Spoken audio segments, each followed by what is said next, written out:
સાવરકુંડલા શહેર હળ માટે ખૂબ જ પ્રખ્યાત છે અને સાથે જ હવે ખેડૂતોના ખેત ઓજાર માટે પણ ખૂબ જ પ્રખ્યાત બન્યું છે।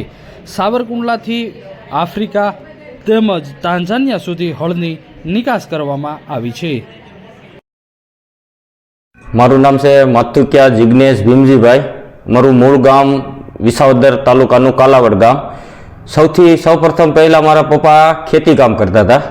ખેતીમાંથી એને એવું મગજમાં આવ્યું કે આપણે કોઈ નવી ટેકનોલોજી બનાવી। સૌપ્રથમ 1990ની સાલમાં ક્યાંય લસણ વાવવાની ઓરણી નહોતી, ત્યારે સૌપ્રથમ પહેલી ફેરું મારા પપ્પાએ હાથેથી બનાવટ કરી અને લસણ વાવવાની સૌપ્રથમ ઓરણી બનાવી ઘર માટે બનાવી। એટલે ગામના ખેડૂતો જોવા લાગ્યા અને ખેડૂતો એમ કહેવા લાગ્યા કે અમારે બી આવું ઓરણી જોઈ છે તો અમને બી બનાવી આપો।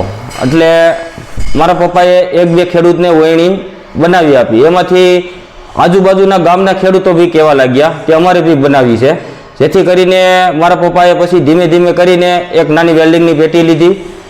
પછી આપણે જેના હથોડી છે એના સાધનો જે ધીમે ધીમે વાવવાનું ચાલુ કર્યું। પહેલાં સૌપ્રથમ મારા પપ્પા પહેલાં કોઈ બી લોખંડ કટિંગ કરતા તો હાથથી કટિંગ કરતા અને બધું કોઈ અમારી પાસે કોઈ મશીનરી નહોતી।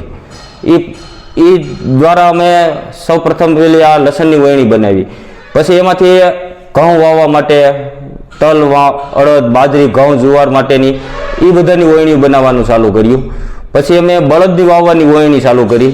બળદથી જે મગફળી વાવેતર થાય, કપાસ, તુવેર, એરંડા એ વહેણીઓ ચાલુ કર્યું।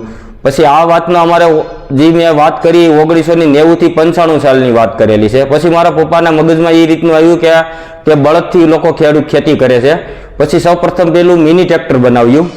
મિની ટ્રેક્ટર બનાવીને મિની ટ્રેક્ટરથી 3 વ્હીલનું ટ્રેક્ટર બનાવડાવ્યું, એમાંથી ખેતી કરવાનું ચાલુ કર્યું। પછી ત્યારે અમારા એરિયામાં કેશુબાપા મુખ્યમંત્રી હતા 1997-98ની સાલમાં। ત્યારે કેશુબાપાએ મારા પપ્પાને પ્રોત્સાહિત કરી અને એવોર્ડ આપેલો ખેતીની લાઈનમાં કે આ સૌપ્રથમ મિની ટ્રેક્ટર બનાવ્યું તેના માટેનો। પછી મારા દાદા છે ભાણજીભાઈ માથુકિયા, એના હસ્તકથી અમને અબ્દુલ કલામ હસ્તક એવોર્ડ મળેલો છે 2003ની સાલમાં। અને પછી ત્યારે તો અમે તો ભણતા, આ બધું મારા પપ્પાએ ઊભું કરેલું છે ભીમજીભાઈ માથુકિયાએ। પછી અમે ધીમે ધીમે 2005ની સાલમાંથી મેં ભણતર પૂરું કર્યું અને હું પપ્પાની સાથે આ ધંધામાં કામમાં લાગી ગયો। અને 2010થી 11થી હું આ ધંધામાં સફળતાપૂર્વક આગળ આવ્યો। પછી મારા પપ્પાએ જે ટેકનોલોજી વસાવી હતી એની કરતાં મેં થોડીક આગળ ટેકનોલોજી વધારી કે ત્યારે ખેડૂતના એવું હતું કે કાંજી વાવાના દંતાળ, ત્યારે કોઈ કાંજી વાવાનો દંતાળ ન બનાવતા, ત્યારે મવાના લોકો અમારી આગળ કાંજી લઈને આવ્યા અને અમે સૌપ્રથમ પહેલો કાંજી વાવાનો દંતાળ બનાવ્યો 2011ની સાલમાં।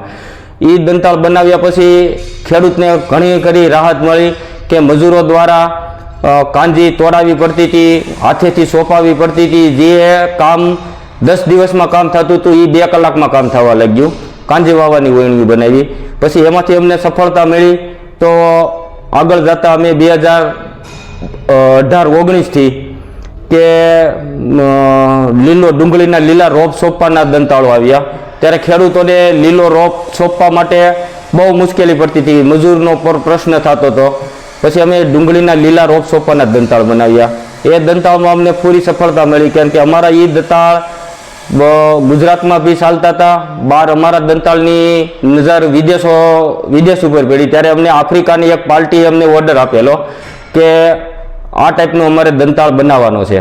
એટલે અમે એ પ્રમાણે પછી એ પીસ આફ્રિકા બી મોકલાવ્યું, પેલું પીસ મોકલાવ્યું અને આફ્રિકાની અંદર અમારે સફળતાપૂર્વક એની ઉગાવો થયો, એ પ્રમાણે ઉત્પાદન આવ્યું। પછી એ લોકોએ અમારી પાછળથી 20થી 25 પીસ બીજા મોકલાવ્યા। આફ્રિકાનું વાવેતર જોઈ અને એનું ઉત્પાદન જોઈ પછી અમને તાંઝાનિયા દેશથી અમને બી ઓર્ડર આવેલા છે અને તાંઝાનિયા દેશમાં અમે બી આ ડુંગળીના લીલા રોપના દંતાળ અમે ત્યાં મોકલાવેલા છે। અને અમારો ધ્યેય એવો છે કે ખેડૂતને જ્યાં અટવાતા હોય, અમને જે પ્રશ્ન કરે કે અમારે આ રીતની તકલીફ પડે છે તો અમે એ રીતથી અને વહેણીઓ અમે બનાવી આપીએ છીએ। બીજી કંપની કોઈ અમારું કામકાજ નથી કે અમારી પાસે માલ હાજરમાં પડ્યો છે તો એ તમને આપી, એવું અમારું કામકાજ નથી। અમારે ખેડૂતને ખેડૂત લોકો એમ કહે કે મારે આમાં આ રીતથી અટવાય છે, તો અમારે આ રીતથી અમારે આ સિસ્ટમની વરણી જોઈએ છે, તો અમે ખેડૂતના પ્લાન અને સિસ્ટમ મુજબની વરણી બનાવી આપીએ છીએ. અમે અત્યારે વિદેશની અંદર આફ્રિકા દેશમાં અમે ઓછામાં ઓછા 35 થી 40 વરણીની નિકાસ કરી અને 15 થી 20 વરણીની નિકાસ અમે તાંઝાનિયા દેશમાં કરેલી છે. એટલે જે આ લીલો રોપ સોપાના દંતાલના ભાવ અત્યારે અમે જે શરૂઆતમાં જ્યારે બનાવેલા હતા ત્યારે અમે 80 થી 85 હજારમાં આપતા હતા, અને અત્યારે એમાં ટેકનોલોજી સુધારા વધારા કરીને ફેરફાર કરી નાખ્યા, અત્યારે અમે 1,10,000 રૂપિયામાં અમે આપી છે. અમે 8,500 થી માંડી વરણી બનાવી છે અને 2,20,000 સુધીની અમે વરણી બનાવી છે. અત્યારે એમાં 8,500માં જે વરણી આવે એ બળદની 5 દાંતાની વરણી આવે છે. એમાં તમારે કોઈ બી લોટર ચેન્જીસ નહીં કરવાની.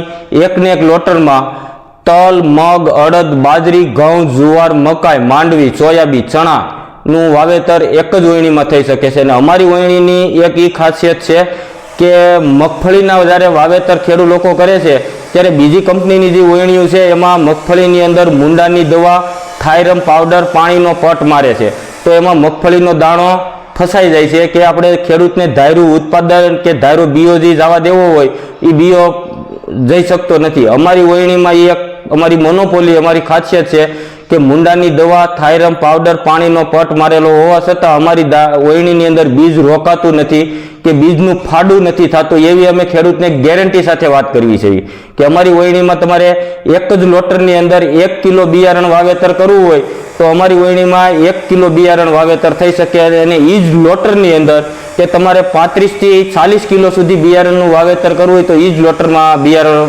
વાવેતર થઈ શકે છે. એમાં કોઈ લોટર ચેન્જીસ નહીં કરવી પડતી, કોઈ ગેર સેટિંગ નહીં કરવા પડતા.